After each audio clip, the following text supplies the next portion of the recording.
नमस्कार, मैं हूं काजल प्रजापति। आइए आपको सबसे पहले वीरांगना झांसी न्यूज पर खास खबर दिखाते हैं। क्या आपको पता है कि महाशिवरात्रि क्यों मनाई जाती है? चलिए आपको हम अपने वीरांगना झांसी न्यूज चैनल के माध्यम से बताते हैं कि महाशिवरात्रि क्यों मनाई जाती है।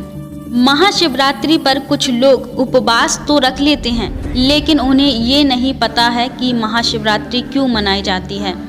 अपनी धार्मिक सभ्यताओं के कारण भारत का नाम पूरे विश्व में लोकप्रिय है। भारत में धर्म से जुड़े हुए काफ़ी त्योहार मनाए जाते हैं।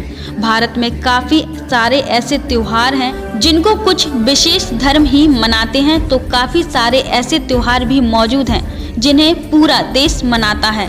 ऐसा ही एक त्योहार महाशिवरात्रि है। महाशिवरात्रि भगवान शिव जी से जुड़ा हुआ त्योहार है और भगवान शिव को पूरे देश में अलग अलग रूपों में स्वीकारा गया है। पूरे देश में महाशिवरात्रि का त्योहार बड़ी धूमधाम से मनाया जाता है। लेकिन क्या आप जानते हैं कि महाशिवरात्रि क्यों मनाई जाती है? आज हम आपको महाशिवरात्रि के बारे में बताते हैं। अलग अलग ग्रंथों में महाशिवरात्रि की अलग अलग मान्यता मानी गई है। कहा जाता है कि शुरुआत में भगवान शिव का केवल निराकार रूप था। कई ग्रंथों के अनुसार महाशिवरात्रि के दिन ही भगवान शिव पहली बार प्रकट हुए थे। भारतीय ग्रंथों के अनुसार फाल्गुन माह के कृष्ण पक्ष की चतुर्दशी पर आधी रात को भगवान शिव निराकार से साकार रूप में आए थे। इस मान्यता के अनुसार भगवान शिव इस दिन अपने विशालकाय स्वरूप अग्निलिंग में प्रकट हुए थे। कुछ हिंदू मान्यताओं के अनुसार इसी दिन से ही सृष्टि का निर्माण हुआ था। ऐसी मान्यता है कि इसी दिन भगवान शिव करोड़ों सूर्यों के समान तेजस्व वाले लिंग रूप में प्रकट हुए थे। भारतीय मान्यता के अनुसार फाल्गुन माह के कृष्ण पक्ष के चतुर्दशी को सूर्य और चंद्र अधिक नजदीक रहते हैं। इस दिन को शीतल चंद्रमा और रौद्र शिवरूपी सूर्य का मिलन माना जाता है। इसलिए इस चतुर्दशी को महाशिवरात्रि के रूप में मनाया जाता है। कहा जाता है कि इस दिन भगवान शिव प्रदोष के समय दुनिया को अपने रुद्र अवतार में आकर तांडव करते हुए अपनी तीसरी आंख से भस्म कर देते हैं। फाल्गुन माह के कृष्ण पक्ष की चतुर्दशी को ही पार्वती और शिव की शादी का दिन माना जाता है।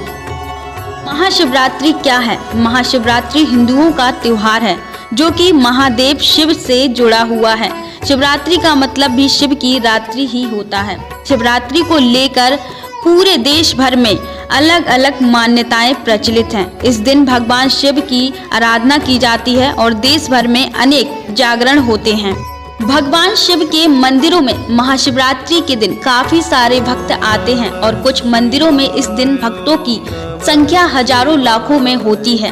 भगवान शिव की उपासना के लिए सप्ताह के सभी दिन अच्छे माने जाते हैं, लेकिन सोमवार को शिव की आराधना का एक विशेष महत्व होता है।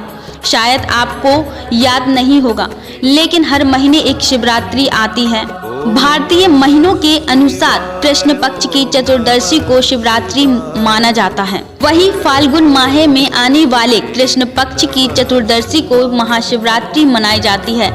इस दिन भगवान शिव की महान पूजा की जाती है। क्या आप जानते हैं भगवान शिव को महादेव क्यों कहा जाता है? वैसे तो भारत में काफी सारे देवों की मान्यता है, लेकिन भारतीय ग्रंथों के अनुसार कुछ देवों को सर्वोपरि माना गया है, जिनमें से विष्णु, ब्रह्मा और शिव प्रमुख हैं। इन तीनों देवताओं को त्रिदेव भी कहा जाता है, लेकिन इन सभी देवताओं में ही भगवान शिव का स्थान पूरी तरह से अलग है। इसलिए खास तौर पर उन्हें देव नहीं महादेव कहा जाता है। और कहीं पर शिव को नीलकंठ के नाम से जानते हैं, तो कहीं पर शिव को नटराज के नाम से पूजा जाता है। भारत के कई प्रसिद्ध मंदिर और तीर्थ जैसे कि अमरनाथ और कैलाशनाथ भगवान शिव पर ही आधारित है, जहां पर हर साल हजारों लाखों लोग दर्शन के लिए आते हैं। भगवान शिव की भारतीय सभ्यता में काफी मान्यता है और उन्हीं से जुड़ा त्योहार है महाशिवरात्रि। महाशिवरात्रि को भगवान शिव का सबसे बड़ा त्योहार माना जाता है। कहा जाता है कि महाशिवरात्रि को भगवान शिव अपने शत्रुओं पर विजय प्राप्त करते हैं।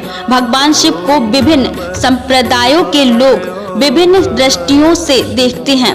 संसार में मग्न लोग भगवान शिव को शत्रुओं का संहार करने वाले मानते हैं और उनके अनुसार इस दिन भगवान शिव अपने शत्रुओं पर विजय प्राप्त करते हैं, इसलिए महाशिवरात्रि मनाते हैं।